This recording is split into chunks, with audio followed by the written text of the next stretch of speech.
Oboyan, soyez les bienvenus à la chaîne YouTube École de Sagesse. Je m'appelle Loisy, ce prénom sud-africain signifie la connaissance, ou le savoir-faire. Je suis l'animateur de l'émission Afrique, écoute ton histoire. C'est mon devoir civique de faire connaître au peuple noir certaines vérités sur son histoire. Pour ce faire, je présente quelques ouvrages d'auteurs africains qui véhiculent des messages très importants au peuple noir. Aujourd'hui, je vais présenter un résumé de l'ouvrage de l'élite africaine d'Umbi Fakoli, qui est intitulé « Héru, fils d'Azay ». Le Héru, fils d'Azay est un mythe qui parle des dieux. Voici la définition que donne Umbi Fakoli du mythe. Je cite. Le mythe est un récit dans lequel la chronologie des événements, la nature des péripéties et le caractère des personnages laissent souvent perplexes. De plus, les zones d'ombre et les non-dits, volontairement entretenus, compliquent davantage sa compréhension. Mais l'objectif du mythe est essentiellement de poser les fondements d'un ou de plusieurs traits majeurs de la tradition du peuple qui l'a construit. Fin de citation. Voici quelques exemples de thèmes dont traite un mythe. La résurrection, la réincarnation, les impacts des épreuves de la vie sur l'individu, la sagesse, l'amour, etc. L'écrivain Fakoli a décrit certains points de la spiritualité. Premier point, la naissance des divinités. Atum était tout seul dans le sein du Noun. Le Noun contient les potentialités de la création. Atum était comme une étincelle dans le Noun. Atum était sorti de lui-même du Noun en causant l'explosion du Noun. C'est après sa sortie du Noun qu'Atum était devenu le grand Dieu. Il se sentait seul, car il n'y avait pas de création et les morceaux du Noun devraient être organisés. Puisqu'Atum était seul, ses paroles revenaient à lui-même. Alors il avait réfléchi et trouvé des solutions contre sa solitude. Atum avait utilisé une partie de son corps invisible et une de ses paroles divines pour venir de lui-même en existence. Ainsi il créa les jumeaux Nut qui est la déesse ciel et Geb qui est le dieu terre.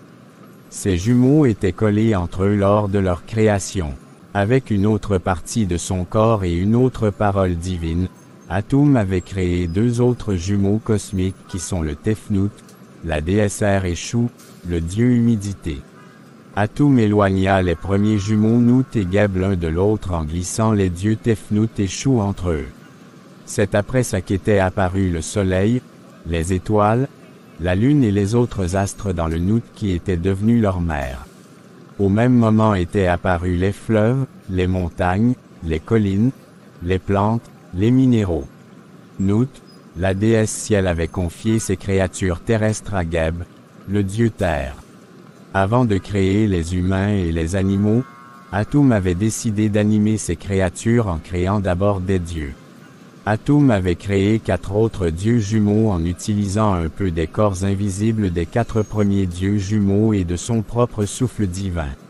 Ainsi il avait créé 2 nouveaux couples de dieux jumeaux qui sont Azet et Oser, puis Nebut et Set. Le grand dieu Atum avait dit aux dieux Azet, Oser, Nebut et Set qu'ils seraient les modèles des êtres vivants terrestres, alors c'était leur devoir de décider sur leur comportement. Voici la réponse que donna la déesse Azet. Je cite. « Ô grand Dieu venu à l'existence de lui-même, notre mère et père, vaste est le monde que tu as déjà créé. Comment pourrons-nous l'animer à nous 4 seulement? Peut-être devras-tu créer d'autres divinités pour nous aider. Je suis d'accord avec Azet, appuie à Set. Plus nous serons nombreux, mieux cela vaudra.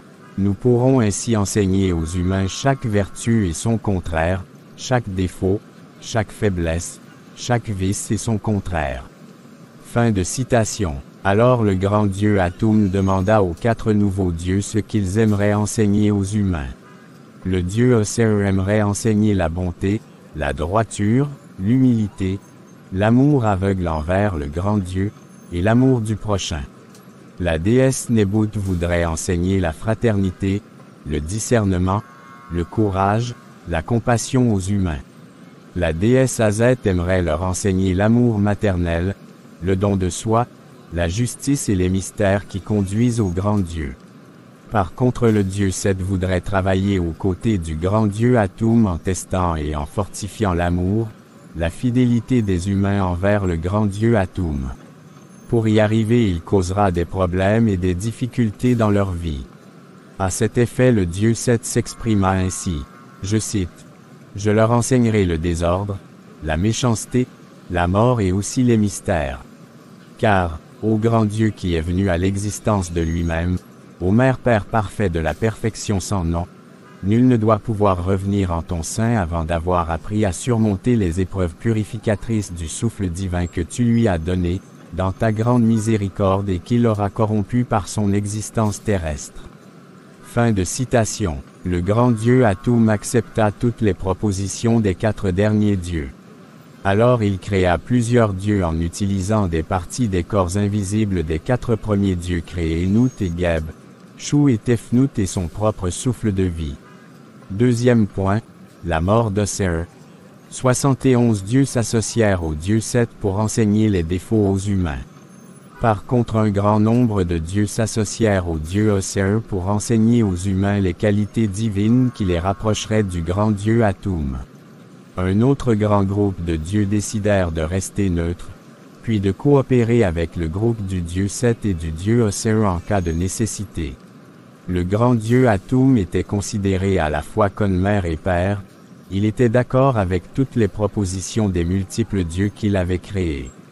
Le dieu Oser enseigna l'agriculture aux autres dieux sur le corps de Geb qui est le dieu terre. Le dieu Seth était jaloux des œuvres du dieu Oser et fit brûler une grande partie des plantes de la terre à travers une très forte chaleur. Aucun dieu ne reprocha Seth pour son méchant acte. Le dieu Oser produisit une grande pluie pour faire repousser les plantes sur le corps du dieu Geb. Seth avait encore détruit les belles œuvres de son frère Oser. Cela s'était reproduit 7 fois. Alors le dieu Oser alla voir son frère Seth pour lui faire des reproches à cause de ses mauvais actes. Je cite leur discours. « Mon frère, mon autre moi-même, pourquoi détruis-tu toujours ce que je fais? As-tu oublié que j'ai choisi d'enseigner aux humains le courage, l'abnégation, le travail ?» répondit Seth. « As-tu oublié que j'ai choisi de faire savoir aux humains que la nature doit obéir à un cycle? Abondance et pénurie, mort et régénération. Mon frère, je peux comprendre que tu veuilles faire découvrir la souffrance aux humains, mais je ne peux comprendre que tu les pousses au désespoir. Seuls les faibles d'entre les humains renonceront à combattre les difficultés. Les autres comprendront très vite qu'il faut être méritant pour accéder au grand Dieu qui est venu à l'existence de lui-même. » Fin de citation. Oser n'avait pas pu convaincre Seth d'abandonner ses mauvais actes et fit ressusciter à nouveau les plantes sur le corps du dieu Geb. Cette fois Seth n'avait pas détruit les plantes, mais par malice, il avait invité tous les dieux à son palais très tard dans la nuit. Cela étonna les autres dieux à part ses 71 compagnons. Les autres dieux avaient refusé l'invitation, sauf ses 71 compagnons. Seth avait réussi à convaincre Oser de venir à l'invitation. Oser fut accueilli au palais par son frère Seth et sa femme Nebut, leur sœur, les compagnons de Seth, puis les déesses musiciennes. Après l'installation du dieu Oser, les déesses s'étaient retirées et les dieux restèrent entre eux en buvant le vin préparé par Seth. Ils étaient tous joyeux et s'amusaient bien. À un moment Seth proposa à ses invités, surtout à son frère Oser, d'entrer dans un merveilleux coffre qu'il avait fabriqué. Celui qui aurait pu entrer sans problème dans ce coffre pourrait le garder. Autour d'Oser, il put entrer sans problème. Aussitôt Seth et ses compagnons se précipitèrent sur le coffre et le fermèrent très bien. Seth transforma par magie le coffre en un trône d'arbre compact. Seth ordonna que le tronc d'arbre soit jeté dans le fleuve qu'il appela Nil. Cela fut fait avec l'aide de 6 autres invités de Seth. C'est ainsi qu'Oser mourut. Troisième point, la résurrection d'Oser. Azet avait attendu impatiemment le retour d'Oser de la fête. Comme il n'était pas de retour, elle s'était rendue chez son frère Seth pour le chercher. Seth et tous ses invités mentirent qu'Oser avait quitté tôt la fête et que personne ne savait où il était allé. Leur sœur Nébut espionna les pensées de Seth et sut qu'il avait menti au sujet de son frère Osir. Elle informa leur sœur Azet et toutes les deux se mirent à sa recherche. Azet était la sœur et la femme d'Osir. Au cours de leur recherche, Azet et Nébut interrogèrent un arbre sycomore, celui-ci interrogea d'autres arbres sycomores, et enfin on leur indiqua l'endroit où Osir fut jeté dans le fleuve Nil étant enfermé dans le bois. Les deux déesses retrouvèrent dans le fleuve, le bois où le corps d'Osir était enfermé. Elles le firent sortir du fleuve Nil et firent des incantations pour ouvrir le bois. À leur surprise leur frère Osir était déjà mort, car le souffle du grand dieu Atum l'avait déjà quitté. Voici comment elles essayèrent de le ressusciter. Je cite, « Elles entreprirent de redonner vie à leur frère. À tour de rôle, la bouche appliquée sur les narines d'Osir, elles lui communiquèrent une partie du souffle divin qu'Atum leur avait distribué. Puis elles se collèrent à lui, l'une derrière, l'autre devant et à travers la bouche d'Osir et travers sa nuque, elles renouvelèrent l'opération de réanimation de leur frère. Mais rien n'y fit, car l'attribution de la vie était du seul pouvoir d'Atum. Et Atum en avait fait le mystère des mystères. Azet et Nébut supplièrent leur mère Nout et Tefnout, et leur père Chou et Geb d'intercéder auprès d'Atum, afin qu'il redonne vie à Osir. Fin de citation. Aucun autre dieu n'avait pu ressusciter Osir et personne ne savait où se trouvait le palais du grand dieu Atum. Alors Azet décida d'amener toute seule le corps d'Osir au champ des offrandes qui est le lieu de retraite des dieux ayant vécu pendant plusieurs années. Les dieux créés n'allaient pas en cet endroit, car ils étaient encore jeunes et pleins de force. Seul le grand dieu Atum visitait ce lieu. C'est au 7e soir qu'elle vit le grand dieu Atum. Alors elle se transforma en un grand serpent invisible et mordit le grand dieu Atum. Le dieu Atum avait des douleurs atroces et seul Azet pouvait le guérir. Azet demanda au dieu Atum lui donna ce nom pour ressusciter son mari et frère Osir. En contrepartie Azet guérit le dieu Atum de ses douleurs atroces. Depuis qu'Azet connaît le nom de ce grand mystère, elle était devenue presque égale au grand dieu Atum. Le dieu Atum la bénit et lui dit que c'est grâce à elle que les femmes et les femelles des animaux pourraient donner la vie à un être vivant par le moyen de l'enfantement. Atum lui interdit de révéler ce nom à qui que ce soit. Azet put ressusciter son mari et frère Osir en prononçant cet autre nom du grand dieu Atum dans ses narines. 4e point, la quête d'Azet. Le dieu Seth est l'auteur de la mort à cause de ses actes destructifs. Sa sœur Azet est la déesse qui a vaincu la mort en ressuscitant leur frère Osir de la première mort et aussi en donnant aux femmes et aux femelles des animaux le pouvoir de donner la vie à une nouvelle créature à travers l'enfantement. Azet et Osir avaient fêté leur première victoire sur la mort. Ils invitèrent tous les dieux, Seth et ses 71 compagnons aussi. Voici les propos d'Azet pour justifier les raisons de son invitation. Je cite. C'est notre frère Seth qui nous a révélé la mort sur la divinité d'Osir. C'est donc Osir qui, le premier, a fait le voyage de ce monde à l'autre monde, puis de l'autre monde à ce monde. Voilà pourquoi, afin que chacun de nous et chacune de nous tout partagions mystiquement l'expérience d'Osir, je propose que nous buvions ce vin et mangions ce pain qui symboliseront son sang et son corps. Fin de citation. Il n'y avait que du pain et du vin à la fête, car il n'y avait pas encore d'animaux pour consommer. Tous les dieux s'étaient réjouis à la fête. Après la fête, Seth avait planifié de tuer pour une seconde fois son frère Osir et d'empêcher Azet de vaincre cette fois-ci la mort, puis d'empêcher aux êtres terrestres d'enfanter. Son plan était que lui et ses 71 compagnons tuent Osir. Son corps serait ensuite découpé en 72 morceaux et chacun d'eux devrait bien cacher chaque morceau du corps d'Osir en des lieux différents. La femme de Seth, Nébut avait espionné les pensées de son mari, puis informa Azet et Osir de ce plan diabolique. Elle les informa de ce plan lorsque son mari Seth l'envoya chercher Osir. Azet avait déconseillé son mari de se rendre chez Seth, mais Osir avait refusé. Voici son argumentation, je cite. « Puisqu'Atum avait ordonné aux divinités d'animer sa création afin de donner des modèles de comportement à sa future création humaine, chaque divinité devait accomplir pleinement son rôle.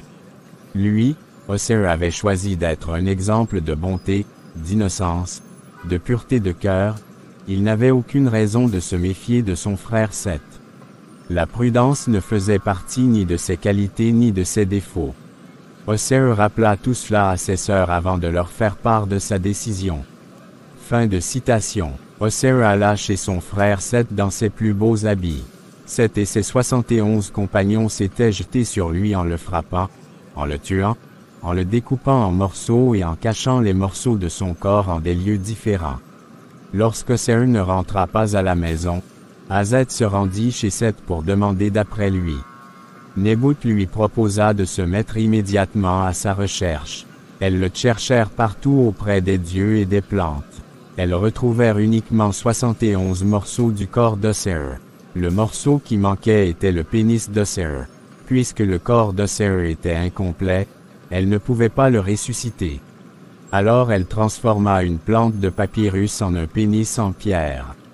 Elle se coucha sur Oser et se concentra sur le pénis en pierre. C'est de cette manière qu'elle devint enceinte de lui. C'est une autre forme de victoire sur la mort. 5e point, la naissance d'Héru. À la confirmation de la mort d'Oser, son frère Seth fabriqua le cercueil. L'enterrement fut grandiose. Le cercueil d'Oser fut placé au ciel et Oser fut élevé au rang suprême de chef du tribunal des morts. Voici une citation à ce propos. Je cite. « Par sa bonté, sa magnanimité et son sens de la justice, Oser avait montré qu'il pouvait conduire le jugement de tous les défunts, que ceux-ci soient des divinités ou d'autres futures créatures d'Atum. » Fin de citation. Pour aider Oser dans sa tâche de juge des défunts, on mit à sa disposition 42 dieux qui sont répartis entre Seth, Azet et Nebut, dont la mission était de surveiller les 6 directions de l'univers qui sont l'Est et l'Ouest, le Nord et le Sud, le Zénith et le Nadir. Ces directions de l'univers étaient représentées chacun par 7 dieux. Après les funérailles d'Oser, Azet devrait chercher toute seule une cachette pour protéger sa grossesse contre Seth. Nebut ne pouvait pas l'aider pour éviter que son mari Seth lise ses pensées et découvre le lieu de cachette d'Azet. Seth découvra en lisant les pensées de Nebut qu'elle et Azet cachaient un secret. Comme il ne voyait plus Azet, lui et ses 71 compagnons avaient passé beaucoup de temps à la chercher partout. Ils ne l'avaient pas trouvée. Seth demanda au grand dieu Atum de lui montrer la cachette d'Azet, mais Célicie refusa, car il ne se mêlait pas des affaires de ses créatures. Pendant ce temps Azet prit des décisions sur le déroulement des grossesses. Je cite. Azet décida qu'elle marquera le pouvoir d'enfantement qu'elle accordera à toutes les femmes et à toutes les femelles, par une différence de durée de leur grossesse. Elle choisit 9 semaines pour les déesses, 9 mois pour les femmes et un temps variable pour les différents types de femelles. Azet accoucha donc à 9 semaines. Fin de citation. Azet se transforma en éclair pour informer sa sœur Nebut de la naissance de son fils Héru. Cet espionna les pensées de sa femme Nebut pour avoir de nouvelles informations sur Azet. C'est ainsi qu'il apprit la naissance d'Héru. Alors lui et ses 71 compagnons se mirent à chercher encore en vain Azet. Pour protéger son fils Héru, Azet utilisa le pouvoir de vie obtenu du grand dieu Atum pour accélérer la croissance d'Héru. Ainsi 2 semaines après sa naissance, il devint adolescent et avait appris beaucoup de chez sa mère jusqu'à l'âge adulte. Voici comment il fut décrit. Je cite. Elle en fit ensuite un jeune dieu fort, robuste, bon, juste, intelligent comme son père Oser. Mais avec l'ambition en plus. Ayant terminé l'éducation de son fils, Azet lui prit la main et ils regagnèrent son palais qu'elle avait dû abandonner. Fin de citation. Malheureusement Seth avait occupé le palais d'Azet. 6e point, Héru revendique son héritage. Azet et Héru avaient essayé de récupérer à l'amiable le palais d'Azet des mains de Seth. Mais Seth et ses 71 compagnons s'y opposèrent. Ils refusèrent de reconnaître Héru comme étant une créature du grand dieu Atum et comme son neveu. Nebut conseilla à Azet d'aller chercher le secours auprès des autres dieux. Nut et Geb avaient demandé l'intervention du grand dieu Atum qui refusa, car il ne se mêlait pas des affaires de ces créatures. Alors Nut et Geb décidèrent de faire appel aux autres dieux. 7e point, l'assemblée des dieux. Plusieurs dieux s'étaient réunis pour résoudre le problème entre Seth et Azet, puis son fils Héru. Les 71 compagnons de Seth n'étaient pas invités à ce rassemblement. Seth fut aussi entendu par l'assemblée. Seth avait pu semer le doute dans l'assemblée des dieux au sujet de la parenté d'Héru à celle de son père Oser. C'est la déesse Ia qui témoigna en la faveur d'Azet et d'Héru, car elle avait suivi Azet lors de son enseignement, du déroulement de sa grossesse et de l'accouchement d'Héru. Cette assemblée dura des jours, car les dieux n'arrivaient pas à s'entendre sur la demande d'Héru qui est d'hériter légalement en tant que fils de son père Oser. À cause de son jeune âge et de l'importance du palais de son père, certains dieux s'opposèrent à sa demande. Le palais d'Oser est le lieu où le grand dieu Atum commença à créer les dieux. Seth proposa un combat entre lui et Héru. Le vainqueur héritera du palais d'Oser. Héru accepta la proposition de Seth. Ainsi la date du combat fut fixée et l'assemblée fut levée. 8e point, la compétition. Le vainqueur de ce combat serait celui qui aurait cueilli en premier la fleur Anta et l'aurait apportée à l'assemblée des dieux. Voici la description de cette fleur. Je cite. La fleur Anta était porteuse d'une odeur sans nom dont toutes les déesses et tous les dieux aimaient à s'enivrer. Fin de citation. Chacun de ces deux dieux s'était construit une barque avec laquelle il devrait naviguer sur le fleuve du Nil pour aller au lieu où se trouve la fleur Anta. Le dieu Seth tricha en faisant appel à ses 71 compagnons qui percèrent la barque d'Héru. Les surveillants de la compétition étaient distraits par leur bavardage et n'avaient pas remarqué la tricherie de Seth. Héru devrait abandonner sa barque inondée d'eau et nager dans le fleuve. Azet la magicienne avait surveillé le déroulement de la compétition et aida son fils en renversant la barque de Seth. Seth ayant su que sa sœur Azet était venue au secours d'Héru. Il avait aussi utilisé la malice pour attaquer Héru sous la forme d'un hippopotame. Héru se transforma en un oiseau et vola pour se rapprocher de la rive du fleuve. Lorsqu'il se reposait sur une branche d'arbre, Seth se transforma en un grand tchitélé pour attaquer Héru. Alors Héru se transforma en une pierre et tomba par terre. Seth aussi avait atterri à côté de cette pierre et ne savait pas comment faire du mal à la pierre. Alors il prit la décision de continuer la compétition et s'envola sous la forme de chien ailé. Héru se transforma encore en oiseau et vola pour attraper Seth. Les deux étaient proches de la fleur Anta. Seth le cogna et Héru tomba un peu loin de la fleur Anta. Il se redressa en titubant. Malgré que Seth était près des fleurs Anta, il ne les cueillit pas, mais il observait Héru. Héru cueillit un grand bouquet de fleurs d'Anta et à cet instant, Seth sauta sur lui arracha le bouquet de fleurs d'Anta et s'envola. Héru cueillit quelques plantes pour fabriquer un arc et des flèches. Il tira sur Seth qui tomba en lâchant le bouquet de fleurs d'Anta. Héru se transforma à nouveau en oiseau. Il saisit une tige de fleurs d'Anta et s'envola. Seth cracha du feu qui le poursuivit. Héru fut brûlé en partie par le feu, il tomba dans le fleuve, puis avait rejoint la rive pour se reposer. Seth se transforma en un porc affamé et attaqua Héru en lui crevant un œil. Héru à son tour arracha un testicule au porc.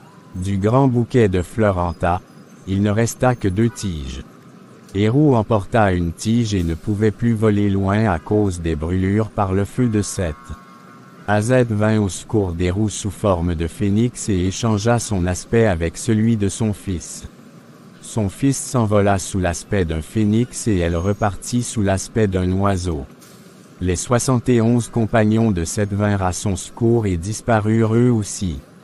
Seth prit une autre forme et l'autre tige de fleur Anta. Il rattrapa Héru.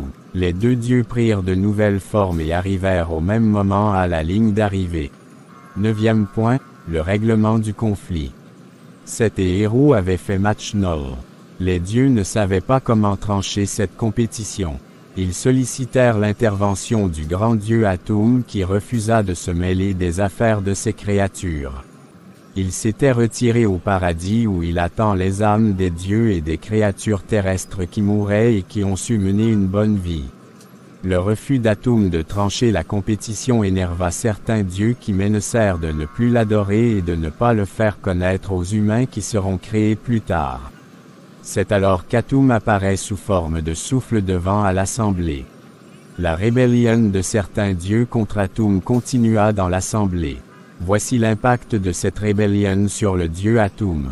Je cite, « Atum était à la fois surpris et triste de constater que ses propres créatures, ses autres lui-même étaient susceptibles de se rebeller contre lui. » Fin de citation. Toutes les divinités se réconcilièrent avec le dieu Atum. Alors il prit la parole et dit qu'il ne veut pas se mêler de cette affaire, car la divinité la Ma'at qui est responsable d'établir la justice, l'harmonie, la stabilité et l'équilibre, est capable de trancher l'affaire. Voici là alors la décision de la déesse Ma'at. Je cite, « Le palais d'Oséer, situé dans le sud céleste de la création sera confié à Seth. Quant à Héru, non seulement il héritera le palais de son père Seth, situé dans le nord céleste de la création, mais c'est également lui qui coiffera la couronne des deux régions célestes. » Fin de citation. Seth et Héru avaient accepté la décision de la déesse Ma'at. Bref, tous les dieux étaient aussi contents et avaient compris que le rôle du dieu Atum est de donner la force vitale à ses créatures et qu'il avait donné la sagesse à la déesse Ma'at pour trancher les problèmes. Le dieu Atum se sépara d'eux en leur rappelant qu'il retournerait Piour toujours en son lieu secret, qui est très pur, c'est-à-dire le paradis. Il leur dit qu'ils ont prouvé qu'ils pourraient être de bons modèles pour les futurs êtres terrestres. C'est pourquoi il avait alors ordonné la création des êtres terrestres. Voici le dernier ordre que le dieu Atum donna. Je cite. Il se tourna vers Khnum et ordonna. Khnum, le potier, tu disposes d'assez de limon d'une île primordiale pour donner un corps aux créatures qui penseront et qui parleront. Fais-les toujours doubles, la femelle avec le mâle, la femme avec l'homme comme j'ai fait avec vous. Pour les animer d'un souffle de vie, tu disposes également d'assez de force vitale dans laquelle tu puiseras les gouttes dont tu peux avoir besoin. N'oublie pas que je suis inépuisable. Fin de citation. Il quitta l'assemblée des dieux sous forme de souffle de vent. C'est la fin de l'émission. Dans l'ouvrage Héru, fils d'Azet, l'écrivain Dumbi Fakoli a présenté un concept de la spiritualité de l'Égypte antique noire. La description de cette spiritualité ancienne montre des parties communes avec les religions nouvelles comme par exemple le christianisme. Par conséquent, on conclut que les nouvelles religions parlent à leur manière des mêmes thèmes que la spiritualité de l'Égypte antique noire. Je vous rappelle d'acheter ce livre sur Internet ou bien de vous faire conseiller par le camarade Yves Kwate-Wabo, qui gère la bibliothèque Kamasophia au Cameroun. Cela vous permettrait de connaître en profondeur les messages vitaux de l'ouvrage. Vous pouvez le contacter sur ce numéro 00237986533232. Je vous souhaite une bonne semaine avec ce message puissant de l'anticolonialiste Kwame Touré et avec cette belle photo de repas. Je cite. « Partout où il y a un Africain, il doit y avoir une journée de la libération. » Fin de citation.